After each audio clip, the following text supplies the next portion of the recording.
Ito ba yung nabinyagan, oh. Ha? Pambiling pang ulam. Santa Elena pa kaya. Ano yan? Ano to? Pambiling pang ulam lang. Ang dami nito. Saan galing to? Kabal. Santa Elena May mga kumpang-upa ng bahay namin.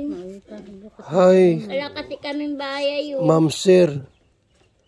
Ako nga po pala si Lourdes.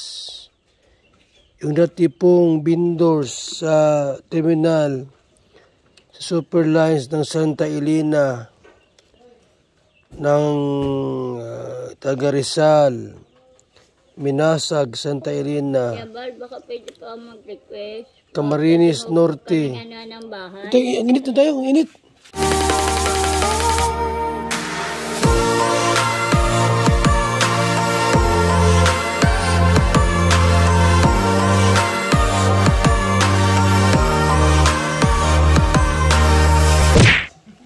Akala ko may bahay na kayo. Wala pa po.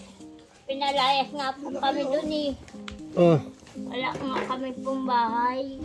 Ha? Pinalayas po kami ng tito ko. Si Kuya Hil. Saan mo gusto magbahay? Kahit po saan. Babayan kita dyan sa may ano, Basod. Sige na po, dun na lang po sa bahay. Katabi ni Raleigh. Opo. Kilala mo si Raleigh, Day? Opo, kilala ko po. Yun, doon kayo magbahay. Opo. Tapos yung isang matanda din, babahayan ko din. Pwede ka na magparaslayas? Po. Para may bahay ka ng sarili. Opo. Eh, yung nangyari sa iyo, layas ng layas, anak mo kasama mo, kawawa naman. Opo nga. Bahayan kita, ha? Tapos, Tapos Kebal, ano po, gusto po ng asawa ko magtinda ng balot. Ngani may maipadala sa lola niya sa Dumaguete, sa Bisaya. sino? Akala ko wala kang asawa. Likod kaayo kaya. Meron po. Ito po, oh, papakita ko po. Ng ano, sino yan?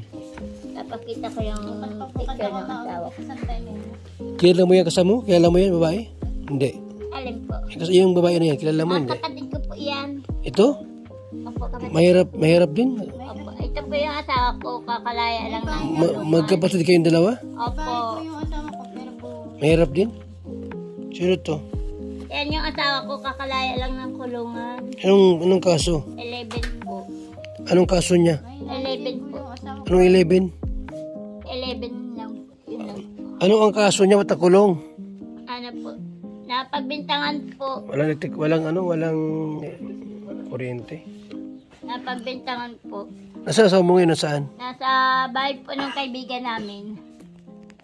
Nagtitindang balot. Sige, nakatira ngayon. Doon po sa may itong man. Sa may mega star. Naglakad lang kayo? Grabing init. Yung anak mo. Naglakad lang po kami. Ano mo yan? Kapatid ko po. May asawa wala. Meron po matanda. Ilang taon na? 63 po. O ba't nag-asawa ka ng matanda? Anong trabaho? Nag-uwiling po. O paano? Binubuhay ka naman? Hindi. Ito naman anak ko, ma-birthday ngayon June 30. Kahapon naman, yung panganay ko po, nag-birthday kahapon. June 13. Ngayon June 30, ma-birthday na po ito. Matagal pa. Opo. Napabinyag ako na po. Kailan? Nung wala. Yung nagpunta pa ako doon sa inyo. Sinong ninong yan? Ano po, si Mading Arlie na Badagwas. Maraming ninong-ninang, konti lang. Konti lang. Anong inanda mo? Yung bihon lang po. Bihon lang. Kahit na ano po. Sabi nila may bahay ka na raw na pinatayo. Wala po. Ha? Wala. Wala po. Wala. May nagsabi dyan, may bahay ka na raw pinatayo. Wala pa? Wala po. Wala pa. Wala pa? Wala pa po. Kaya nga po ang gusto ko kami ng bahay, magkaroon kami ng bahay. Saan nagtira yung kapatid mo? Sa Santa Elena po. Ilan kayo magkakapatid? Dalawa na lang po kami. Kaso po, yung mama namin may asawa po, hindi po kami makapunta doon sa sariling bahay namin. Saan ang bahay niyo dati? Saan ang bahay niyo dati? Sa Basod po. Sa ilalim ng tulay. Ako po yung may nalunod na anak sa ilalim ng tulay. Ang 3 taong gulang na batang babae. Matay. O, tagal na po nun. Ilan anak mo ngayon? 3. Yung isa, mag-aaral po ngayong pasukan. Yung anak kong panganay, grade 2.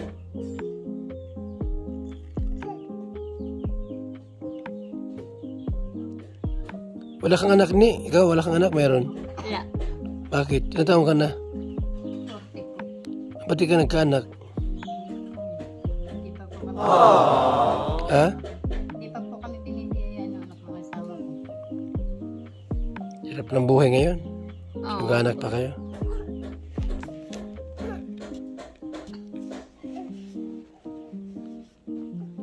Yung lupa, papabahayan ko pa yon. Yun na naman. Ba't mo natok yung bahay ko dito? Ba't sino masabi sa'yo? Nandyan po. Ha? Nagtanong-tanong. Saan? Nagtanong-tanong po. Iba po pala ni Kuya Bal sa personal. Di man, parang tanda na. Hindi naman po. Tanda na ako. Ang gwapo nga po ng anak niyo po. Sino? Si Kuya Jack Matubang. Rab? Oh, si Nakita, Rab. nakita mo? Oh, may asawa na pala yun. Nakikita ko sa Facebook eh. Nasa Facebook.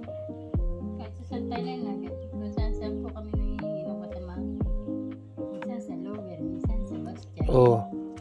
Nagkakapira naman kayo. Pero Magkano man? 120, pambiling pang ulam. 120 isang araw. Misa kasi mahirap ang pira eh. Ngayon wala akong kapira. Ngayong araw na ito wala Pera no. sa lola ng asawa ko. Dala ko Mindanao ay. Lisod og kayo kaya doon sa Dumaguete. Mahirap. Opo. Taga Dumaguete po asawa ko, Bisaya. Di mo kasama? Pa. Di mo kasama yung ang asawa mo? Nandun po sa bahay ng kaibigan ko po. Ilang taon na yun? Ano, kailan nung kapatid ko po? 40. Bata pa. Opo.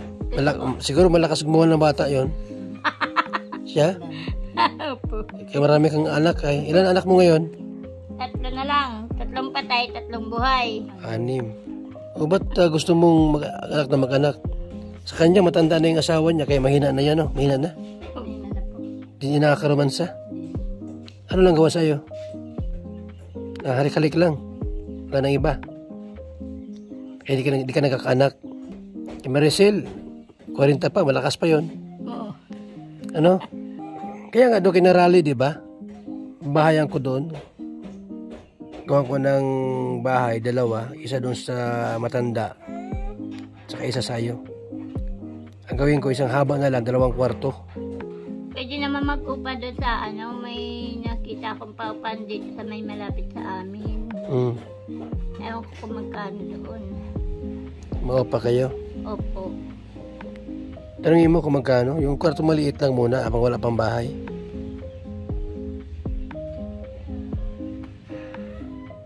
Tapos ano hanap buhay ni mister mo? Ano po? Gusto nga po magtinda ng balot.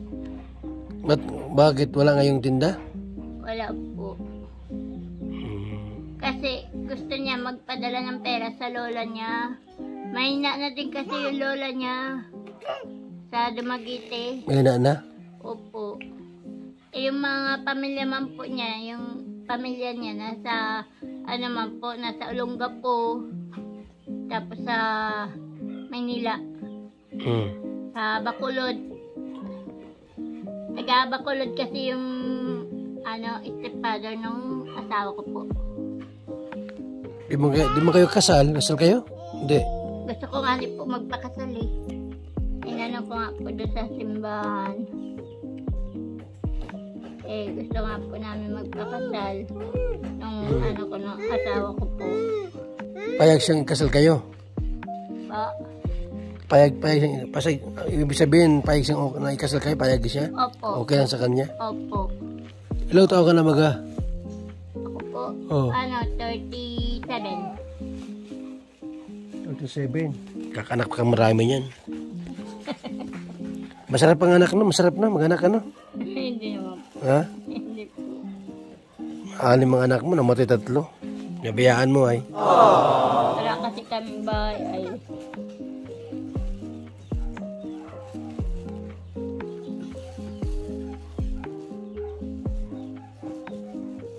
Maganda pala ang bahay mo kaya pala. Ito, pangit baga ako. Tinan mo ang bahay ko.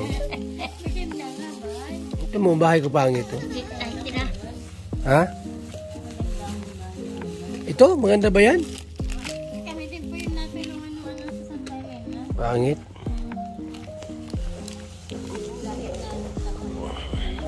Ha? 50 ang bayad sa ano sa ano ng pagpakasal po. Ha? 150 po. Maraming salamat. Pamasahin nyo. Yamot, ano ko yung bahay nyo? Papagawa ko yung bahay doon. I-schedule ko muna kung kailangan magkapera. Opo. Para magkabahay kayo. Tapos pagka itong kapatid mo, pwedeng pumunta rin sa bahay mo para may matuluyan. Opo. Saan ka tumutuloy ngayon? Dito po sa nagtitinda ng balot Kaya ano po? kay Raniel. Saan yun? Sa Itumang po. Mabuti at malaki ang bahay niya. Karali po. Malaki ang bahay niya? Opo. Kaya nagampad na nga po ako sa inyo doon sa radio station. Hindi ko po kayo nasusumpungan eh. Gusto ko nga po mag-ano ng bahay para may sarili po kaming bahay. Sa ano yun? Diyan yan sa Basod, malayo. Okay lang po. Okay lang yun? Opo. Anong trabaho nyo doon pag sa Basod kayo? Po. Magtatanim po. Meron naman po magtanim yung asawa ko. Tapos magbabalot? Opo. Saan makuha ng balot? Titinda, saan makukuha? Doon po sa may pandan. Dito sa may Aurora. Mamasahe pa siya pagpunta roon, malayo. Opo, meron po doon. Oo nga, kung galing pong Basod, di malayo, masahe pa siya. Pasahe pa siya. Dapat sa Basod, mayroon doon balutan para doon sa kukuha. Meron naman din po doon. Meron yan. Gusto ko nga po magkaroon kaming bahay. Kaya nga, asikasuhin ko yung pagkano, yung lupa na babahayan. Kasi yung isa namin kasama kuya, nagagalit. Birthday pa ng anak ko po kapon. Nagagalit doon sa asawa ko. Bakit? Hindi ko po alam. Kaya nga, gusto ng asawa ko po, magkaroon kami ng bahay. Para, may matulugan kami. Yun po. Para hindi na po nagagalit yung kasama namin doon. Yamot, pagka naipagawa ko yung bahay, may lupa naman na. Kulang ay bahay na lang. Yung naipagawa ko, doon kayo dititira. May bahay na kayo. Opo. Mainit yun. Magpahinga muna kayo at ako muna yung matutulog saglit. Ha? Maalas 4 pa lang. Brownout kasi, brownout. Walang kuryente. Sige ha? Ito muna ako.